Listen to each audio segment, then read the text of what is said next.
Okay, you can begin. All right, Chris, you ready? Mm-hmm. All right, so we can start. All right, good evening. This is the presentation of Chapter 8, Understanding Complex Organizations, by myself, Sean Guevara, and my teammate, Christopher Alexander. We read the chapter and hope to present the material in a way that might connect with each of you personally. There are 21 slides, and we hope that you each can learn something from this presentation. All right, Chris, next.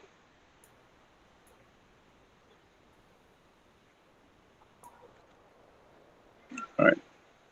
So previously, leadership was discussed in group and team settings. We will expand on leadership in an organizational environment and the importance of the relational leadership model. All right, next one, please. We'll start by talking about groups and organizations. Sometimes it can be difficult to differentiate between groups and organizations. Groups are small, usually three or a few more members, whereas an organization is a collection of groups, maybe 20 or more members. While both may have continuous interactions, a group would be classified as having close proximity when compared to an organization where proximity does not matter and can be close to far apart. Groups have simple structures, not as complex as organizational structures. However, members of both systems remain connected by their purpose and mission. Organizations would have many layers, departments and people involved in leadership, decision-making, and operations. To function effectively, governing policies and standard operating procedures must be in place for all departments to work in cohesion. This is necessary to accomplish their specific purpose. Next slide, please. You can go ahead. Yeah. Sure. Okay. Right. Organizations are also described as complex systems. Sorry. A system is an environment where every interaction has a reaction, producing outcomes that affect the individual and a ripple effect of action or communication in the environment. With many people and groups, interactions will be more frequent and the environment gets more complicated because everything affects everything else. On the slide, we see the 9 laws of God, right? Which is from the publication Out of Control by Kevin Kelly, 1994. He described them as organizing principles of diverse systems, such as our biological evolution. We are encouraged to read and reflect on which principles resonate with our personal lives. These laws can also be directly and indirectly applied to organizational systems. It is believed that these qualities govern our interactions in life and play a major role in how we interact with one another. It is predicted that these principles will become even more prominent in human communication in the near future. All right. I'm sure we all belong to an organization in some way, and it may be challenging sometimes to participate in or even lead an organization. However, it is an environment of great potential as we may meet, work with, and be influenced by very talented people. If we are the leaders in the organization, sometimes we may wish that things were more simple and less complicated.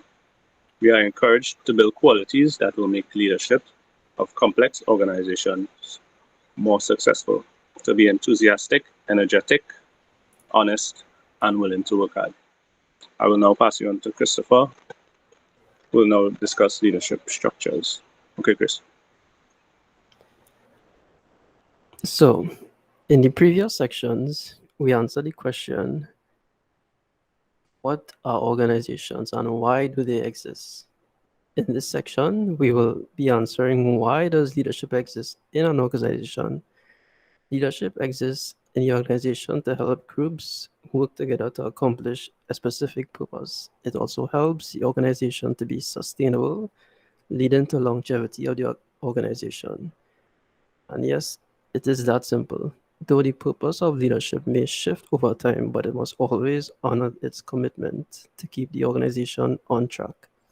It is also proven that leaders can accomplish an organization's purpose easily by using the relational leadership model, as it provides usable framework that is inclusive, empowering, ethical, and process-oriented. Just as all organizations exist for some purpose, they all have a structure that makes their day-to-day operations easier. Starting off with Max Weber's classic bureaucratic model, which features a hierarchical structure called divisions of labor.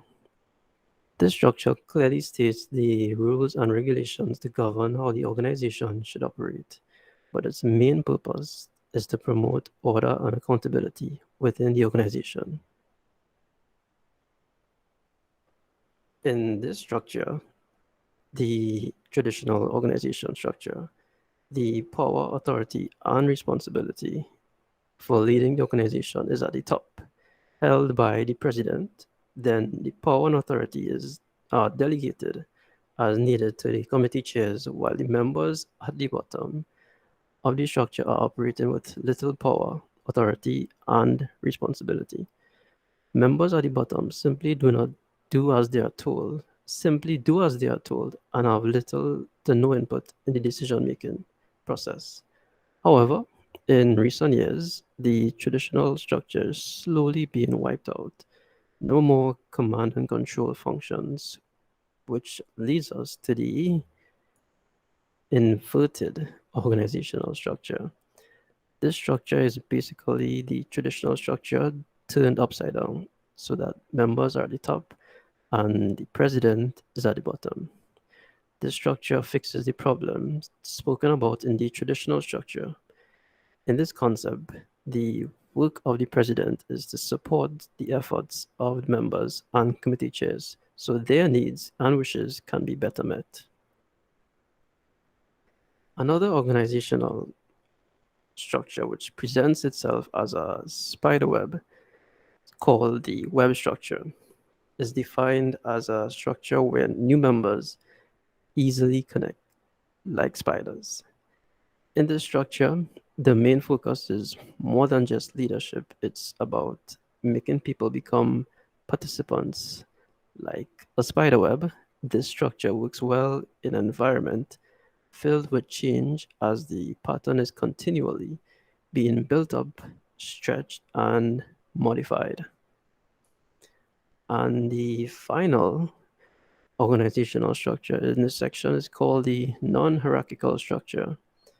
In non-hierarchical organizations, power, authority, and leadership roles are shared throughout the membership. This is because the structure is built with no levels. And to end this section, I would like to reiterate that the organizational structure is not the organization itself, but it is the method created to use and to help the membership achieve the purposes for which the organization was developed. Now we move on to the organizational missions, visions, and core values. Organizations exist for a number of reasons. Some are to represent the views of members of the membership, like trade unions, provide activities like gyms, or simply produce or sell products. Though these reasons make people want to join and participate in the organization, all businesses' success is determined on how best its purpose or mission comes to life in its vision.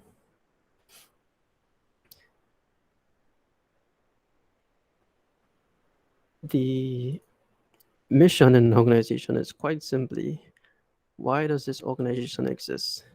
To answer this question should be clear, concise, with some input gathered from throughout the organization so that it reflects the personality of the organization, but also creating a mission statement that shows a compelling reason for its existence. For example, you can discuss your contributions to communities or local campuses, but articulate it in such a way that doesn't come across to the reader as boastful. As you might imagine, many definitions could describe the vision of an organization. One definition is an idea or unique image of the future, or an image of what the people of the enterprise aspire for or for it to become. But quite simply, the vision of an organization should answer the question, what is the best we can be? And what is the ideal future for this organization, as it must motivate, inspire, and must be achievable to its members. The final concept in this section is the core values. Core values are these essential guiding principles, not to be confused with cultural or operating practices, and not to be compromised for financial gain.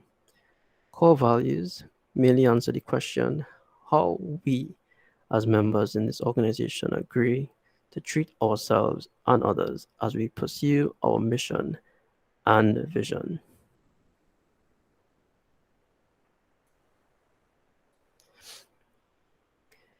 Many people believe that organizations are so powerful and influential that they take on a culture of their own.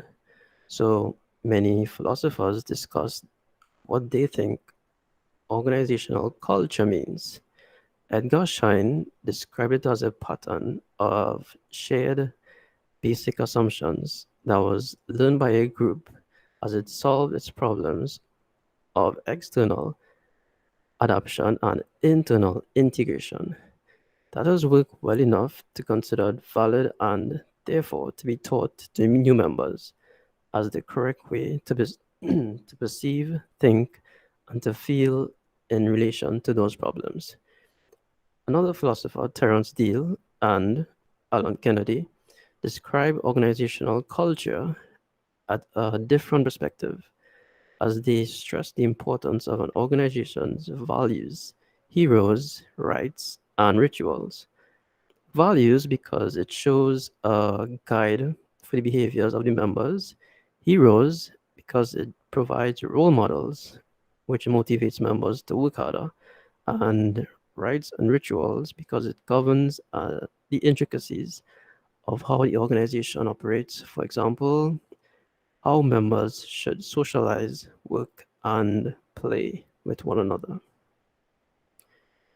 Last but not least, in this section, organizational networks. Organizational networks are described as the communication with different people from different communities and cultures. They all come together to complete a task or project within the organization.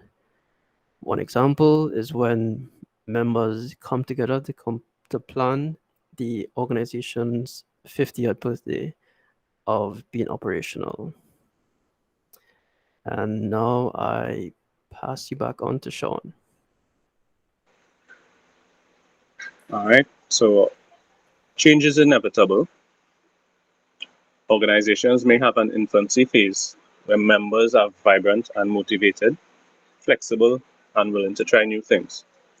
In the early stages, members may not meet on a regular basis as they try to utilize their energies to contribute to the organization's success in their individual capacity.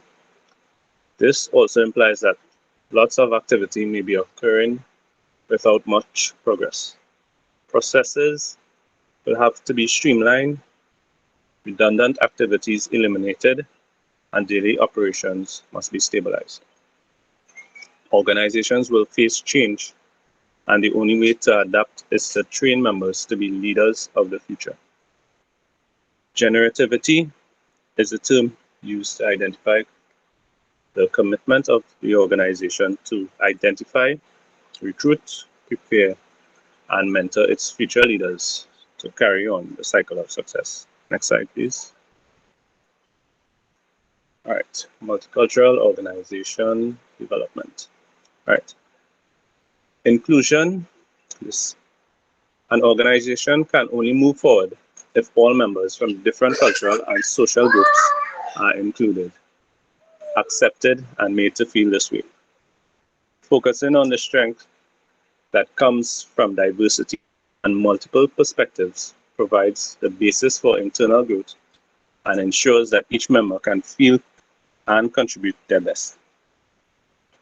If we look at the world cultural landscape, we see many instances of groups being at odds with each other. Recent examples include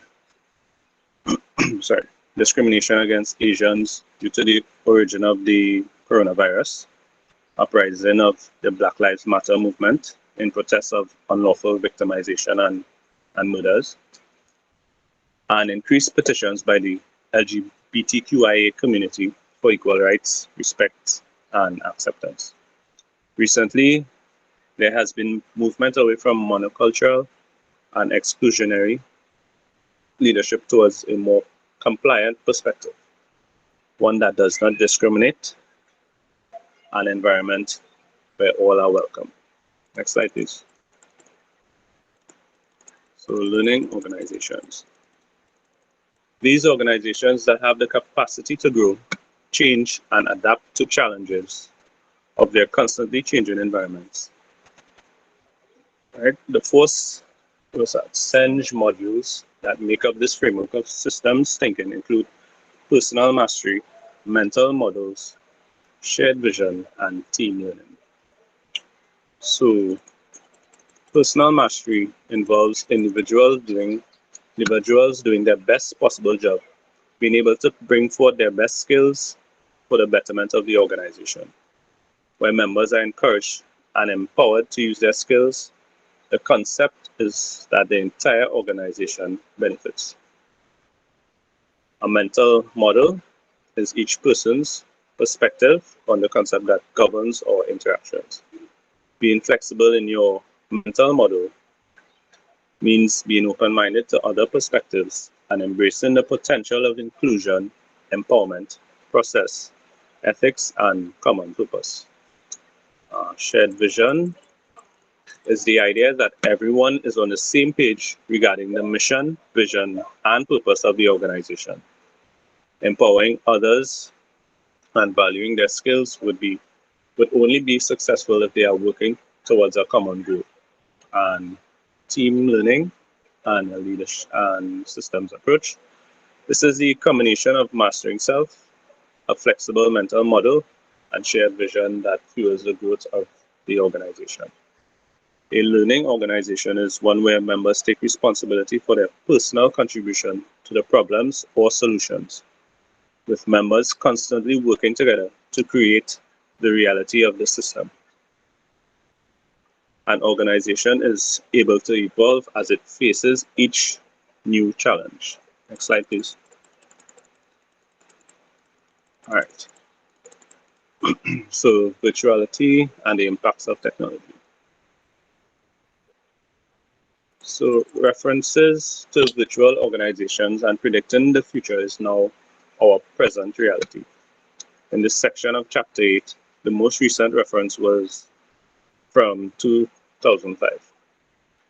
The pandemic has hastened the virtualization of organizations and institutions. Most groups no longer meet face-to-face. A great example is our present arrangement for this program. Yet, it still requires all members to believe, trust, and commit to the new arrangement. The further apart we are in geography, time, and culture, the more we must commit to the common purpose. Leaders must be dedicated to developing relationships in order to lead effectively. Attributes of a successful e-leader include being able to manage complexity, ambiguity, and uncertainty. An e-leader must be courageous, and a lifelong learner. They usually have deeply held values and unwavering beliefs, and the ability to retain talent. They must also be able to enhance cohesion, nurture trust, promote sharing of information and ideas, moderate team conflict, facilitate team coordination and integration, and also develop the social and human capital. All these traits have become more important in a leader because of enhancements in technology and the adoption of more online processes. The chapter further states that technology will fundamentally change how organizations operate. At the time of publishing, they were unable to predict how organizational structures would evolve and were only sure that change was inevitable. We are now living in that future. A proper example being this program, which is being conducted online because of the pandemic. We have leaders who need to impart information and engage the students' attention so that effective learning can take place. Next slide, please.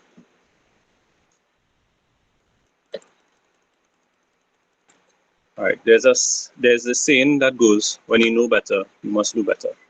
This addresses the dilemma that comes from your own evolved leadership knowledge and awareness attained from material like this. While you may still be in an old school leadership environment, we are encouraged to find persons who may be like-minded and have discussions about the necessities of future leadership. As future leaders, we are encouraged to maintain a positive outlook and to try new things, even in small ways, to evolve the culture of our organizations. Next slide, please. All right. So in this presentation, we discussed leadership in complex organizations, why they exist, and how they are structured. The relational leadership model was explored and its impact. You're still there, right? All right. On learning in organizations and future leaders, advancements in technology were considered and the ways in which they have affected the structure of leadership in a virtual space. The traits and attributes necessary for effective leadership shows that we are now living in that foreseen future of virtual organization. Next slide, Chris. Thank you.